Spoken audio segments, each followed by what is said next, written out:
कल चूंकि बारिश हो रही थी तो आप लोगों को कहीं व्यवधान ना हो जाए, तो कल हमने विषय कुछ दूसरा ले लिया था। अब परसों वाले विषय को कंटिन्यू करते हुए, क्योंकि परसों आपका मुन्ना सोया हुआ था,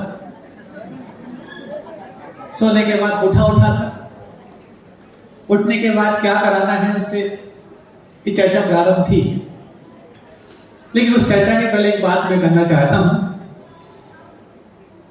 कि चाहे वो चटाई पे सोया हो, महाराज कहाँ चटाई की बात आप कर रहे हैं, चाहे वो गादी पे सोया हो, गादी भी छोटी पड़ती महाराज, डल्लब पे सोया हो, महाराज जी अब थोड़े से कहाँ डल्लब कंपनी बढ़ाओ, कर्ल ऑन पे सोया हो, समझ में आ रही बात, कहीं पर भी सोया हुआ हो, चादर पे जैसे भी सोया हुआ हो, सबसे पहले आपको भी और अपने बच्चों को भी जिस बिस्तर पर आप सोए हैं उसके बाद उसको व्यवस्थित करने की आदत पहले डालें, और नहीं डालते हैं तो ये आगम के वाक हैं।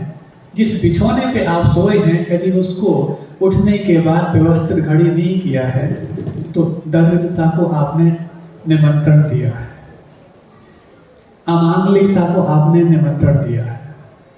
तो ये पहला संस्कार सुबह उठते ही।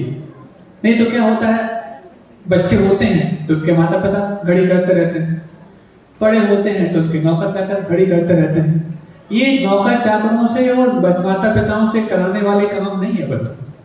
यदि आपके जीवन में स्वावलंबन की शुरुआत है तो सबसे पहले उठने के साथ ही स्वावलंबी आप बनना सीखें। सेल्फ डिपेंडेंट होने के लिए तमाम आप काम करना चाहते हो, और सेल्फ डिपेंडेंसी की आपने सिर्फ और सिर्फ एक परिभाषा मान रखी है कि फाइनेंशियली अपने आप को सेल्फ डिपेंडेंट बनाना, यानी कि जॉब कर लेना। इतना ही मान आपके जीवन में स्वावलंबन की परिभाषा है क्या? सुन रहे हो पीछे वालों? इतनी ही मान आपके जीवन में स्वावलंबन की परिभाषा है कि सिर्फ एक अच्छा जॉब मिल जाए तो हम स्वावलंबी बन जाएंगे? अरे अन्य इस जॉब के अलावा कितनी सारी चीजों में आप सेल्फ डिपेंडेंट बन सकते हैं, उसके बारे में आप अवेयर नहीं है। छोटा सा दृष्टांत, आपने नाम सुना होगा, एक फिलोसोफर था कन्फ्यूशियस।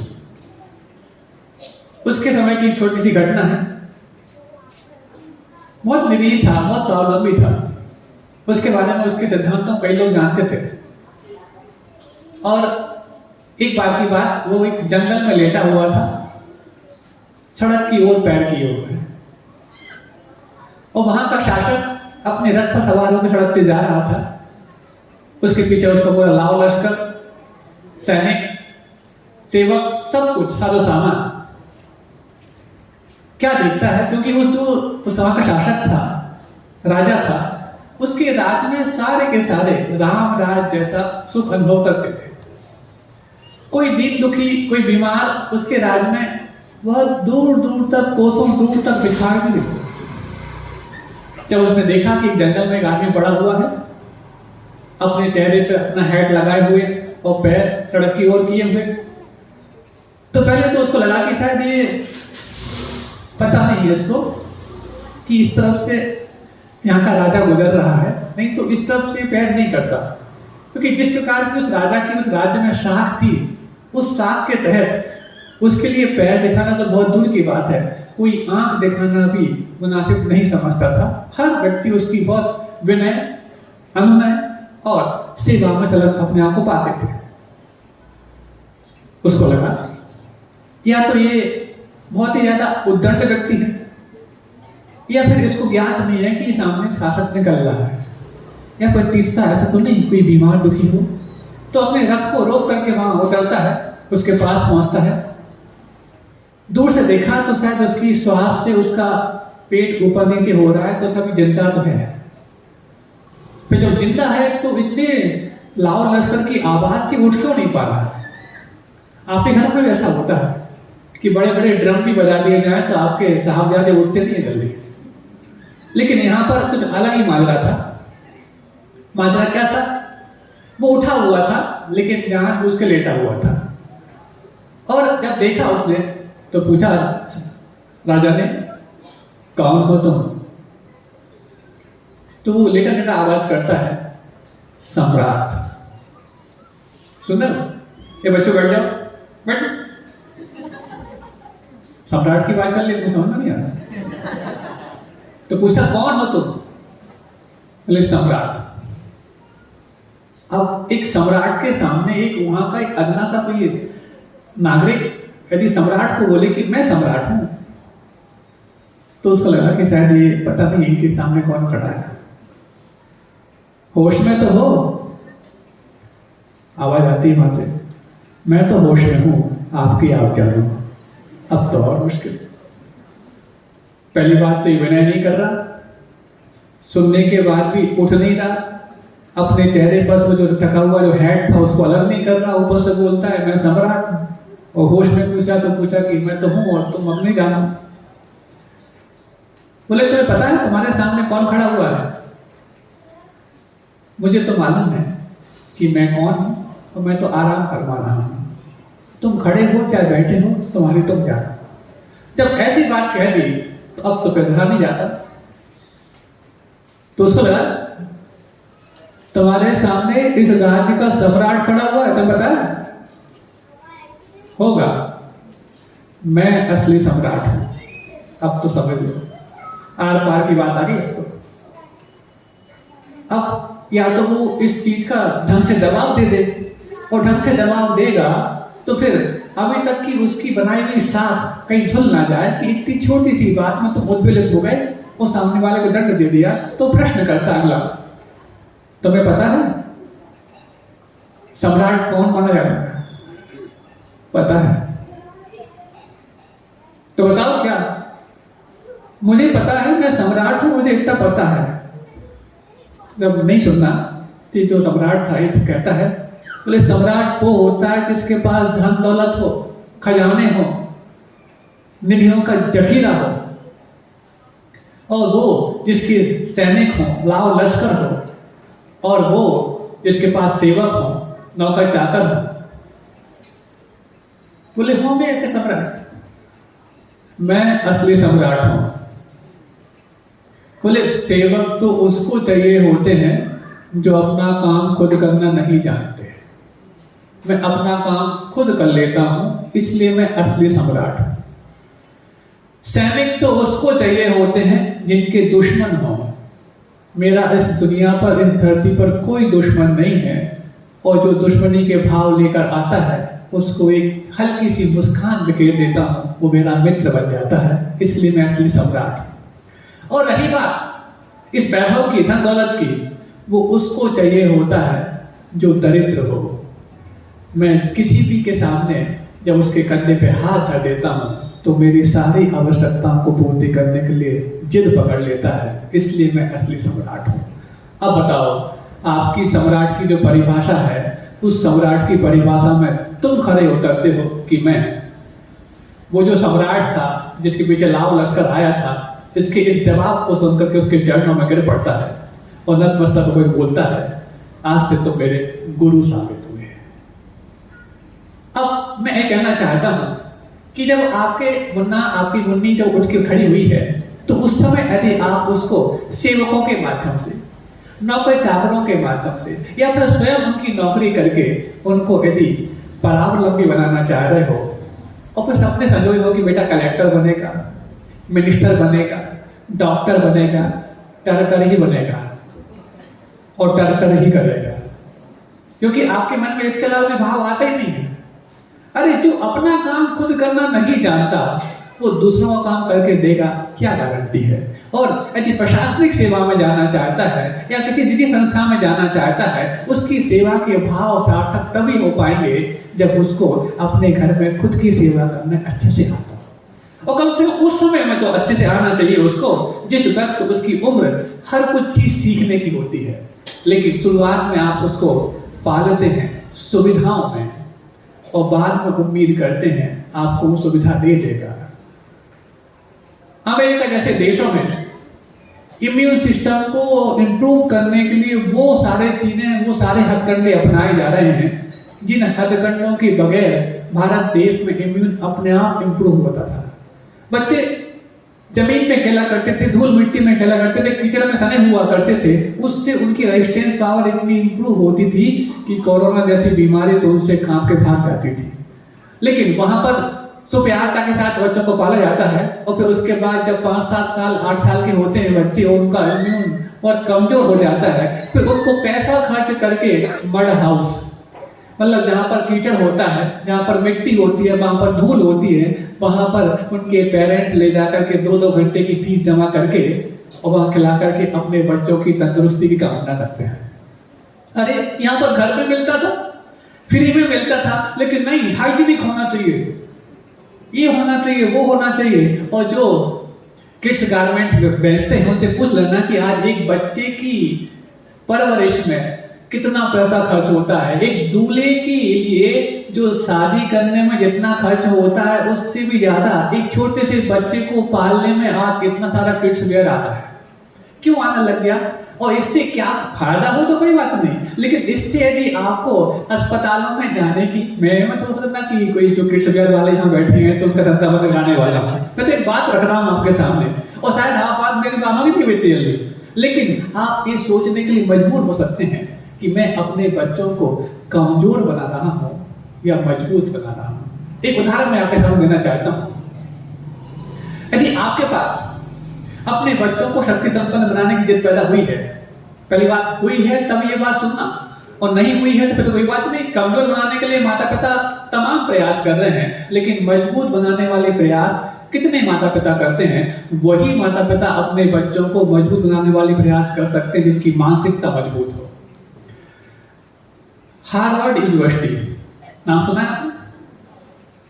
इसका एक थोड़ा सा एक नमूना हमारे पास आया था, एक लेक्चर वहां पर दिया जा रहा था, उसमें ये कहा गया कि हार्वर्ड यूनिवर्सिटी में कई सारे लोग पढ़े और अमेरिका के जैसे देश के कई ऐसे सेलिब्रिटीज, ऐसे प्रसिद्ध नायक वहां से पढ़ करके और शासन तक पहुंचे, जिनमें कई राष्ट्रपति हैं, कई राजदूत बने, कई उद्योगपति बने, कई और बड़े बड़े पदों पर आसीन हुए, और कुछ लोग सामान्य भी निकले। ऐसा नहीं कि सभी वैसे बन गए, लेकिन उन सब लोगों में जो प्रसिद्धि पाए हैं, कई सारी असमानताएं होंगी, लेकिन जिन्होंने हार्वर्ड यूनिवर्सिटी से पढ़ लिख करके जीवन में और संसार में प्रसिद्धियां पाई हैं, उन सब में एक कॉमन सी बात थी। कौन सी बात थी? जिनने प्रसिद्धि पाई उनमें एक कॉमन सी बात क्या थी कि उनको अपने रिश्ते अच्छे से निभाना आता था। और रिश्ते अच्छे से निभाना आता था इसका मतलब ये नहीं कि उनके रिश्तेदार बहुत भले चंगे हुआ करते थे। उनको अपने रिश्तेदारों की हर उस चीज को सहन करने की क्षमता पैदा थी, जो छोटी सी क्षमता नहीं होने के कारण वो बड़े बड़े पदों पर अपने आप को इतना बड़ा कहना चाहिए शुमार हालत में पहुंचाने लायक नहीं बन पाते। सहन शक्ति उनके पास थी, चीजों को उस नजरिए से देखने की क्षमता उनके पास थी। तमाम शक्तियां आपको पाना हो तो आपको कुछ ना कुछ ग्रहण करना पड़ता है। आप अपनी आर्थिक शक्ति बढ़ाना चाहते हैं तो अच्छा अर्न करना पड़ता है। आप अपनी शारीरिक शक्ति बढ़ाना चाहते हैं तो अच्छा आपको इंटेक करना पड़ता है, भोजन पानी करना पड़ता है, एक्सरसाइज करनी पड़ती है। आपको अपनी बौद्धिक शक्ति बढ़ाना हो तो अच्छा आपको लर्न करना पड़ता है, पढ़ना लिखना पड़ता है। लेकिन ये सारी शक्तियों को बढ़ाने के लिए आपको कुछ ना कुछ ग्रहण करना होता है। लेकिन एक शक्ति है जिसको बढ़ाने के लिए आपको कुछ ग्रहण नहीं करना पड़ता, बल्कि जो है उसमें से और त्याग करना पड़ता है। वो शक्ति किसी सद्भाव में नहीं बढ़ती बल्कि अभाव में बढ़ती है, जिसका नाम है सहन शक्ति। और सहन शक्ति वो शक्ति होती है जो एक बार यदि आपके पास आ जाए तो बाकी सारे शक्ति संपन्न व्यक्तियों को आप अपने चरणों में गिरने के लिए मजबूर कर सकते हैं। अपने गुरुदेव के पास कौन सी शक्ति है? क्या आर्थिक शक्ति है? सब कुछ छोड़ करके आ गए। क्या शारीरिक शक्ति है? अपने आप को सब कुछ छोड़ने के बाद इतना कृष्ण कर दिया है। आत्मिक बल तो बहुत है, लेकिन शारीरिक बल को बहुत कम करते जा रहे हैं। लेकिन आत्मिक बल जब मजबूत होता है तो शारीरिक बल भी उनका हमेशा साथ देता रहता है, और उसका नायाब उदाहरण है रहली से सिरपुर तक का बिहार। और नहीं बहुत ही शक्ति की बात तो हो सकता है आपके बच्चे आज इतना आईक्यू लेवल की बात करते हैं, हो सकता है कोई ऐसा भी नमूना हो जिनका बौद्धिक बल आज अलग हटके हो, लेकिन सारे शक्ति संपन्न उनके चरणों में जाकर के पूछते हैं, भगवान हमें बताओ हम जीवन में क्या करें। वो कहते हैं अरे मेरे पास क्या है। तो अपन जाके बोलते, बोले भगवान आपके पास जो है वो हम लोगों के पास तिल भर भी नहीं, और जो हम जोड़ करके बैठे हैं वो आपके पास तिल भर फटकता है। क्या है वो उनके पास? वो सहन शक्ति है। तो सहन शक्ति व्यक्ति जिसके पास होती है, उस व्यक्ति के पास अच्छे अच्छे शक्ति संपन्न लोगों की कतार लगा करती है। अब आप किस शक्ति को बढ़ा करके, किस बलबूते पर अपने सामने उनको फॉलोअर बनाने की बात और खुद को लीडर बनाने की बात सोचते हो, जबकि शुरुआत ही आपकी सहन शक्ति के साथ नहीं, किसी प्रकार से अपने उस क्षमता को बढ़ाने के साथ नहीं, क्षमता को मिटाने के साथ होती है। तो शुरुआत करें उसको कि अपने सारे काम खुद करना सिखाएं, और यदि ये कराना सिखा पाएंगे तब जब पहले कुछ तो काम उसके सामने खुद करना सीखें। और आपके घरों में यदि नौकर चाकर और आपके घरों में यदि सेवक सेविकाएं आपकी प्रतिपल आपके चर्या में निष्णात रहती हैं, तल्लीन रहती हैं, तो फिर आप उनसे उम्मीद मत करें कि आपके बच्चे किसी और शक्ति के संपन्न बने रास्ते वाले में चलने पाएंगे। अब जब उठ गया, अपने लिए बिछौने तैयार कर लिए, उसके बाद छोटे बच्चे जो होते हैं अक्सर क्या करते हैं, मान लो उनके कुछ आसपास पड़ोस में कुछ मिल गए तो क्या कुछ इकट्ठे करने लग जाते हैं, कंकड़ पत्थर। रेत का है तो उसमें घरौंदा बनाने लग जाते हैं। करते कि नहीं करते? आप सबने भी किया होगा। रेत का है, मिट्टी का है, कुछ भी है, उसमें एक हाथ डाला, ऊपर से थोप थोप कर दिया और बन गया उनका घर। और उनका घर बनाने के लिए ऐसा नहीं कि आर्किटेक्ट लगता हो, बेहतरीन आर्किटेक्ट बनकर के वो बचपन से ही आते हैं। एक हाथ अंदर डाला, ऊपर से थोप ठाक दिया और घर तैयार। अब रही बात उसमें किचन की, तो किचन की व्यवस्था भी जल्दी कर लेते हैं वो, एक दूसरा बना रही, कौन सी बड़ी बात है। अब नागपुर का एतबार थोड़े ना है कि एक कुत्ते से स्क्वायर फीट के घर में उसी में किचन बनाओ, उसी में सब कुछ बनाओ। वो कहते हैं हमारा तो बहुत पर्याप्त जगह है, एक हम बनाएंगे घर किचन का, एक बनाएंगे डाइनिंग रूम का, एक ड्राइंग रूम का और एक स्टडी रूम का। बन जाएंगे उनके सारे घर, क्योंकि घर बनाने में लगता क्या, एक हाथ लगता है, एक तो बस ठोकर लगती है, इतने से बन जाते हैं उनके। लेकिन जब वो ऐसा कर रहे होते हैं तब तो क्या करते हैं, क्या करता करता करता। अरे ऐसी उनकी इन चीजों को आप उनके जीवन में बनने वाली कलाओं को स्वीकार करना सीखो। कभी डांटो मत उनके लिए, ऐसा क्यों कर रहे हो? कम से कम उनको अपने घर के बारे में इतना तो अंदाजा है कि घर में किन किन चीजों की आवश्यकताएं पड़ती हैं। जब वो कंकर पत्थर बटोरते रहते हैं, किसी डिब्बी में रख लिए, झोली में रख लिए, कंकर पत्थर जोड़ता रहता है, फेंकेंगे उसको नहीं। उनकी इस कला को आप एप्रिशिएट करना सीखो। कम से कम वो सहेजना सीख तो रहे हैं। वो कहते हैं तो हमारी पूरी कंकर पत्थर बोलते हो, तुम लोग भी तो कंकर पत्थर तिजोरी में रख के बैठे हो। क्यों? कंकर पत्थर तिजोरी में रख के बैठ करके और उनको सहेजना नहीं होता तो अभी 9 साल काशनाथ भगवान को धर्मशाला में नहीं लग गए होते। और जिनने उनको कंकर पत्थर मान करके उनके चरणों में अर्पित कर दिया है, इस बार का नायाब कीर्तिमान नागपुर वालों ने पूरी दुनिया के सामने पेश कर दिया है कि हमने गुरुदेव के आशीर्वाद से इन सब कंकर पत्थरों को छोड़ना फेंक दिया। लेकिन शुरुआत पहले घर से वो शुरुआत कि नहीं, वो यदि सहेजना सीख रहे हैं तो उनकी सहेजने वाली इस कला को आप एप्रिशिएट करें। ऐसे बहुत सारे गुण उनके पास बचपन से होते हैं, क्योंकि आहार भय मैथुन परिकर संज्ञाएं तो हर सारी प्राणी के साथ हैं। लेकिन जो संज्ञाओं में कुछ यदि परिष्कृत रूप यदि बुलाना चाहते हैं तो उनको पहले डांटना बंद करें। और यदि आपने इन छोटी छोटी चीजों से डांटना उनको प्रारंभ कर दिया, क्योंकि इनमें भी संस्कार बिगड़ते नहीं है, पर संस्कार पल रहे होते हैं, और इनमें यदि आपने डांटना चालू कर दिया तो फिर पक्का है वो बड़ी बड़ी गलतियों के भी लिए आपके सामने रूबरू होने वाले नहीं है।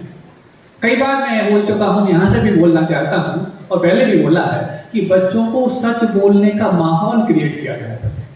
आप अपने बच्चों के लिए सच बोलने लायक कोई माहौल देते ही नहीं है। अब इन छोटी छोटी चीजों पे डांटने पटकने लग जाएंगे तो फिर वो बड़ी बड़ी गलतियों के करने के बाद भी आपसे झूठ बोलते नजर आएंगे, और जब उनका झूठ आपके सर से ऊपर जाने लायक बन जाएगा फिर आप पछताएंगे। शुरुआत किसने कराई? शुरुआत आपने ही कराई। आपने उनके सलीकों को शाबाशी नहीं दी और उनके बिगड़े तरीकों को कभी आपने नजरअंदाज करने का प्रयास नहीं किया।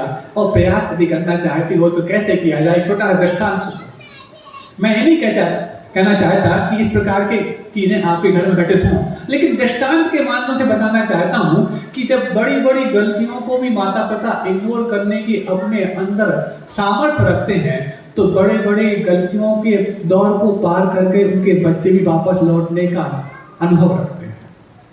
छोटा सा दृष्टांत, ये थोड़े बड़े बच्चों का है, लेकिन बाद में छोटे बच्चों की करके जाना चाहता हूँ, क्योंकि आप लोग परवरिश के तरीके सीख रहे हैं। क्या सीख रहे हैं? हाँ, ये आपका स्वाध्याय काय का है? सदाचार का।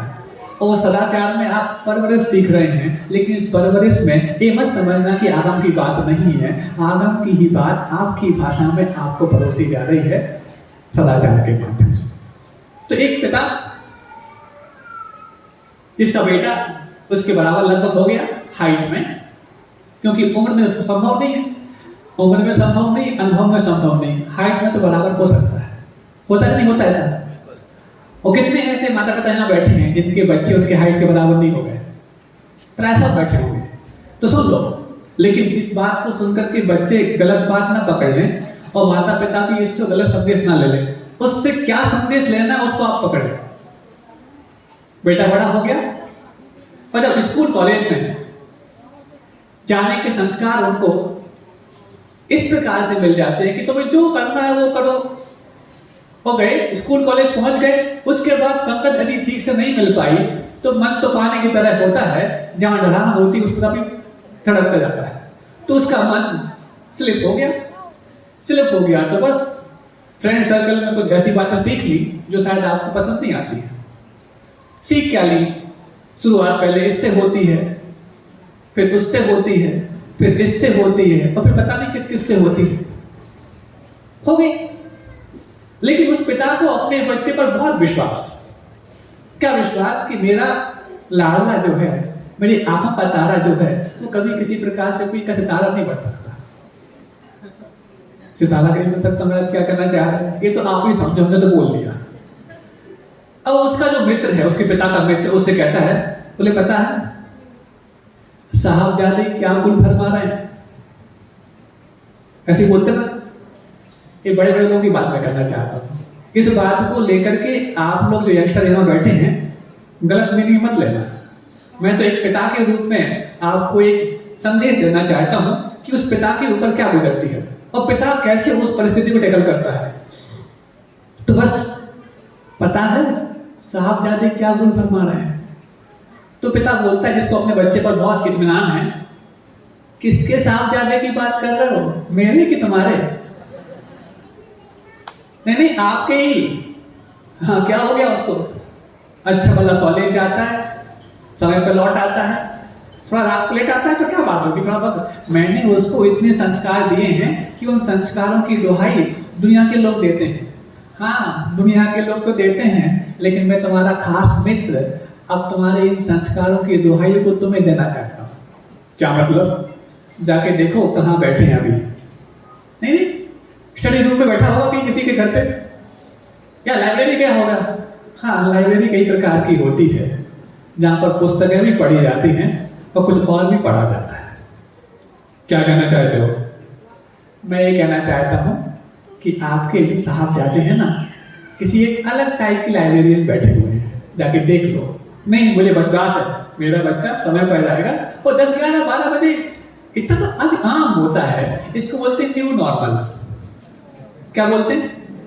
क्योंकि जो बच्चे साइंस ऑफ स्लीपिंग का फॉलो नहीं करेंगे ना, तो उनके माता पिता भी इन सब चीजों को न्यू नॉर्मल मानने लग जाते हैं कि रात को 12 बजे तक यदि घर पे आ जाए तो सुबह का बुला, शाम को घर लौट आए तो उसको बुला नहीं मानते। इस नीति के तहत उनको क्लीन चिट दे दिया करते हैं, लेकिन ये भूल जाते हैं कि उस वक्त यदि घर से बाहर भी बच्चे हैं तो उनके मन में पलने वाले विचार अच्छे कितने हो सकते हैं और गलत कितने हो सकते हैं। तो 12 बजे लौट आएगा, 12 बजे तो लौट आएगा, लेकिन लौट के कहां से आएगा पहले ये तो देख लो। कहां से आएगा? तुम्हारी आंखों पर तो मोह की पट्टी पड़ी हुई है, जाके देखो तब विश्वास होगा। क्या मतलब है? अभी तक तुमने कभी ऐसी बात नहीं की मेरे साथ। बचपन से अपन लोग साथ खेलने में बड़े हो गए, तो अपने बच्चे बड़े हो गए, उनके बारे में तुम शिकायत कर रहे हो? शिकायत नहीं कर रहा हूं, सतर्क कर रहा हूं। अब यदि ऐसी आपके घर में आपके बच्चों के बारे में बातें आती हैं, आप सतर्क होते हैं कि कुतर्क करते हैं?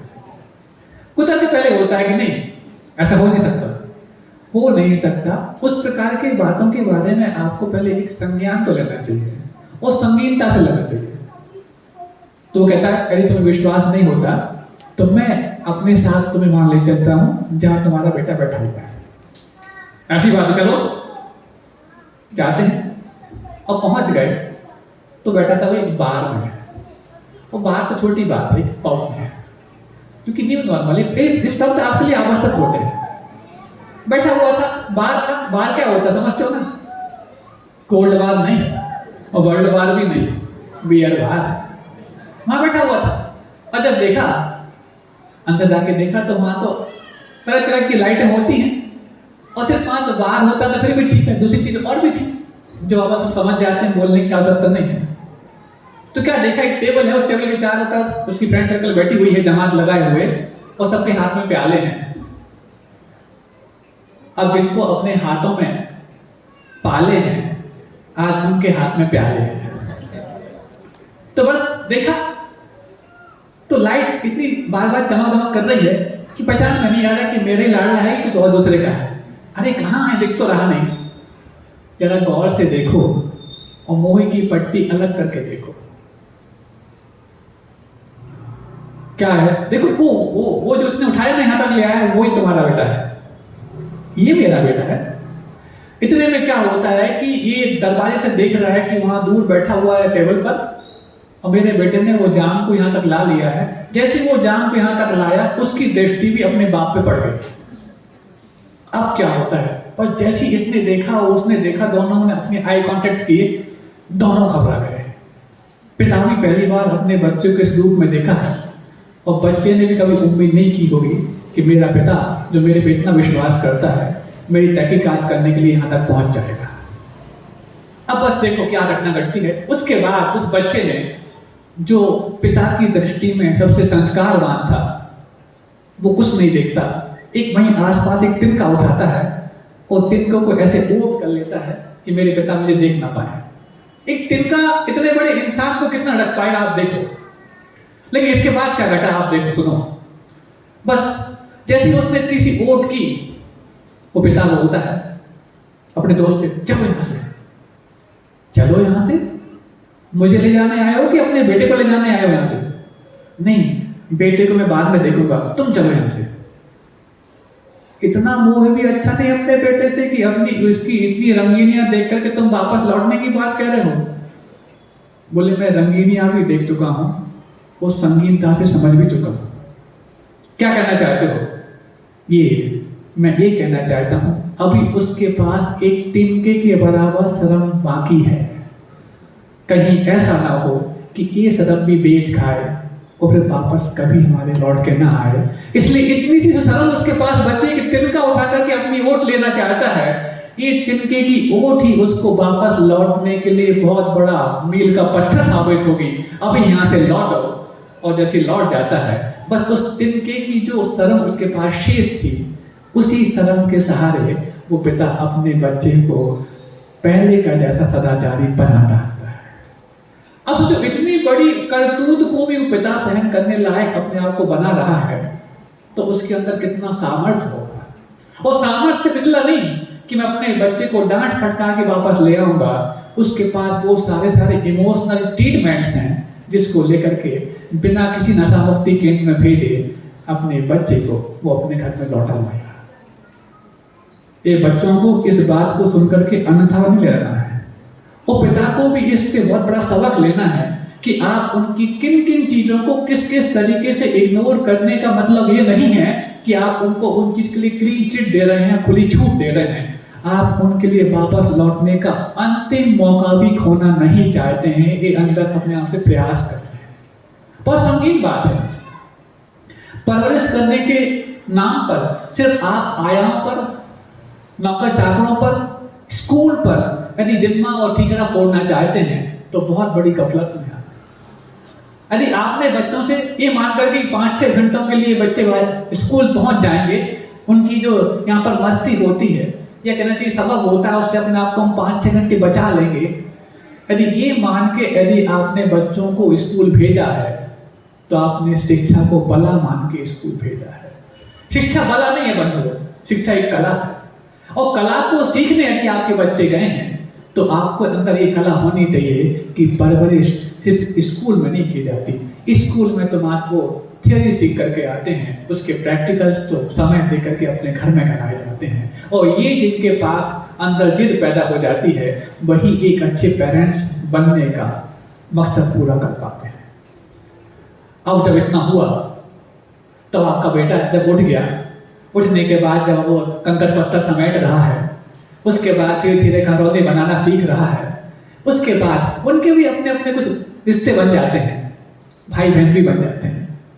ऐसा नहीं कि भाई बहन जो है वो नहीं, उसके अलावा हाँ तुम भाई बन जाओ मैं बहन बन जाती हूँ, तुम फूफा बन जाओ मैं फूफी बन जाती हूँ, इस प्रकार से वो करते रहते हैं। अब उसमें आपको देख करके कमेंट्स नहीं करना है, उसको ऑब्जर्व करके ये समझना है कि इनकी सीख सही दिशा में जा रही है अथवा इसमें कुछ सुधार की गुंजाइश है, सुधार दिया जाए तो उसको पकड़ लेंगे। लेकिन हम सिरे से उनकी इन चीजों को खारिज कर देते हैं, और सिरे से खारिज करना वो एक ऐसा बीज बो देता है कि जब वो बड़े हो जाएंगे तो आपको भी सिरे से खारिज करना सीख जाएंगे। आप एप्रिशिएट करना सीखिए। और उस जमाने में जब ये बच्चे आपकी हर उस चीज से सीख रहे होते हैं जो आप सिखा रहे होते हैं उससे नहीं, जो आप दिखा रहे होते हैं उससे। आप दिखा रहे हैं और दिखा रहे हैं तो सबसे पहले आप ये दिखा देते हैं क्या, आपस की तू में मैं। एक माता पिता के लिए अपने बच्चे के सामने कैसे पेश आना चाहिए, यदि ये किरदार आपने निभाना नहीं सीखा है तो फिर आप एक समझदार माता पिता बनने का रोल प्ले कभी नहीं कर सकते। छोटी छोटी बात में तुरंत मिला दी। एक दृष्टांत याद आ गया, हालांकि वो थोड़ा सा मजाकिया दृष्टांत है लेकिन फिर भी संदेश देने वाला है। एक दंपति आए दिन देखो लड़ते झगड़ते रहते, इतने झगड़ते रहते कि आसपास के पड़ोसी उनसे हलाकान। मतलब जब पड़ोसी हलाकान हैं तो इनको कैसे उन सब में कैसे अपने आप में शांति और सुकून मिलता हो भगवान जाने। कई बार उनसे कहा अरे कम से कम तुम खुद के लिए नहीं तो कम से कम पड़ोसी धर्म निभाने की तो शांति से रहा करो, दिन में 1-2 घंटे शांति से रहा करो। बोले नहीं हमारे से चलता। तो बस बात क्या होती, पहले तू तो मैं इस प्रारंभ होती, फिर धक्का मुक्की होती, फिर उसके बाद बर्तन फेंके जाते थे, फिर उसके बाद तो निशाने लगाए जाते थे। उसके बाद जब चलता रहता खेल तो एक बार पड़ोसी ने पूछ लिया अरे तुम कुछ जीवन में सुकून पाना चाहते हो कि नहीं, खुशियां नाम की चीज तुम्हारे जीवन में कुछ है कि नहीं, किसी लड़ाई देती है तुम्हारे लिए। बोले हम खुशियां ही तो पाते हैं। बोले खुशियां पाते हो, ऐसे लड़के पाते हो क्या, बर्तन फेंक के पाते हो क्या। बोले हाँ बर्तन फेंकने से खुशियां मिलती हैं। बोले कैसे मिलती है। बोले निशाना लग जाता है तो वो खुश हो जाता है और चूक जाता है तो हम खुश हो जाते हैं। अब एक खुशियों की परिभाषा बना के रखी ना आप लोगों ने, और इन खुशियों के लिए आप अपने बच्चों के लिए कितना बड़ा दर्द पैदा कर रहे हो आपको पता नहीं। कम से कम यदि आपके अंदर इतना सा धैर्य बचा है कि बच्चों के सामने हम सलीके से पेश आएंगे, और बच्चों के सामने सलीके से पेश आने का एक दूसरा उदाहरण आपको सुन लो, हालांकि समय हो जाएगा, कल याद रहा तो इसको बहुत अच्छा उदाहरण है और आगमिक उदाहरण है कि बच्चों के साथ एक अच्छे और समझदार माता पिता कैसे पेश आते हैं और उस पेश आने के पीछे उनके उद्देश्य क्या कर रहा करते हैं। राजकुमार अभिलाष की छोटी सी कथा कल आपको बता। तो अभी आपको सिर्फ इतना समझना है कि आपके परवरिश करने के जो तरीके हैं, चाहे वो छोटे बच्चों को परवरिश करना चाह रहे हो, चाहे आपके हम उम्र होने या हम ऊंचाई वाले हो गए हैं वह बच्चे हों, चाहे आपके अभी किशोर बच्चे हों, चाहे वो आपके प्राथमिक कक्षा के बच्चे हों, सारे बच्चों की परवरिश करने में आपको कितना संजीदा रहना पड़ता है शायद अब आप समझने लग गए होंगे जबकि आप एक अच्छे होनहार माता पिता बनने के दौर में शामिल हो गए। अब करना क्या है, वो कैसे करना है। अब सोचते हैं अरे क्या किया माता पिता ने, ये जो एक्टर बच्चे हो गए करते ही क्या है माता पिता, सोचते हैं अरे हम बड़े होते चले गए, स्कूल भेज दिया उनने, कॉलेज भेज दिया, हम सीख गए, खाना पीना खर्च कर दिया, पैसा खर्च कर दिया, पॉकेट मनी दे दी, किया ही किया है माता पिता ने। ये तो तब समझ में आता है जब आपके बच्चे आपके सामने होकर के और एक एक सेकंड बड़े होते हैं, एक एक साल बड़े नहीं, एक एक सेकंड बड़े होते हैं, क्योंकि एक एक सेकंड बड़ा करने में माता पिता को क्या खर्च करना पड़ता है, ये तो एक माता पिता बन करके सीखना चाहता है। हम समझते थे उन्होंने पैसा खर्च किया है, क्या खर्च नहीं किया है, जीवन के वो अपने कीमती समय को आपकी परवरिश में खर्च किया है, तब जाकर के आप किसी दूसरे के लिए कुछ खर्च करके लायक बन पाए। कैसे कैसे खर्च किया जाता है और उससे क्या नसीब होता है और क्या उससे हमारे लिए प्राप्त होता है, इस बारे में भी चर्चा करते रहेंगे। समय आज हो गया है। अहिंसा परमो धर्म की, बोधि समाधि परिणाम शुद्धि, स्वात्मोपलब्धि शिव शौक सिद्धि, चिंता मणि चिंतित वस्तु दाने, त्वाम वंदमाना सिंह मास्तुते।